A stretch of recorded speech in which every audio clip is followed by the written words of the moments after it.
barki alxuraan ka waa seetlu woon loolu maa yow gëj nañ kaa de waa waxal ñu kaa lu ñuy kaa barki alxuraan ka waa seetlu woon loolu maa yow gëj nañ kaa de waa waxal ñu kaa bi la faa bi ndasa moo ko jur faa bi tam dëkk ñu Abdou Dofit bi ci jàkka ji kooku mooy papaam mais yaayam da doon woy da doon ñëw ci Ndeye Fatou woykat la woon nekkoon ci Ndeye Fatou ba faa bi trompé ko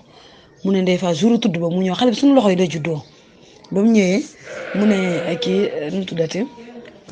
Ndeye Fatou may naa la tur bi Ndeye Fatou ne xaaral ma may ko aji ndax man damaa bëri ay tur mu may ko aji ndeysaan dem si yàlla sama bi gaañu jour Korité daaw yal na ko yàlla yërëm léegi nag xale bi dem na nag ba màgg nekk maye la nekkoon dëkk ñoom Alaye Cissé benn maam lañ ko fa joxoon mu yar ko benn bàjjenam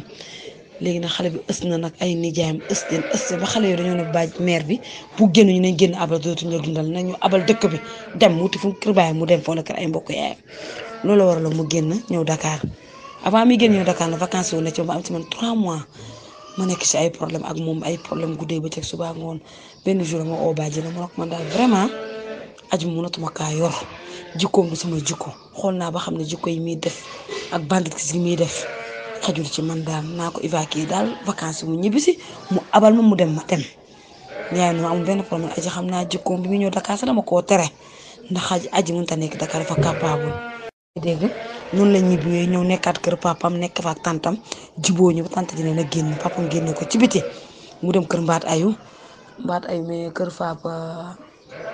paa bi waaye sant Sarr nekk fa nii la fa jóge nag daal di demee may ñu génne ko mu ñëw Dakar ñibbi Grand Yoff bi mu dem Grand Yoff sama mu ñoo ànd maa dem ma ànd mu ba ci tantam mu jënd ko ay yére jox ma 30 000 ne mu utal ko ci ay yére mu ñibbi ki takkoon yaay may ko ay yére mu ñibbi yaa ngi dégg bi mu ñëwaatee ne ci la ñu dafa bàyyi jàng ñëw ci rakk yaay magu yaay bi ñuy wax Siré Diba moo yaay ñoo bokk ndey ak bàyyi foofu ci Grand Yoff nekk fa nag fu muy liggéey nag ñu ubbi ko foofu bitig bu mag fa la nekkoon def ay Facebook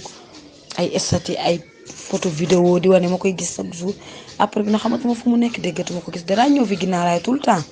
kañam Habib mii kañam soxna ñu ne man doon ma koon gis mais nii xale dañu wax ne gis naa aji ginnaaw laay gis naa ko ci diw yaa ngi dégg léegi nag après bi nag ci la nekkaat fi def ci massage ba indi fi problème bi mais du xale de ki ba mu xamee góor du tey ak kay yàgg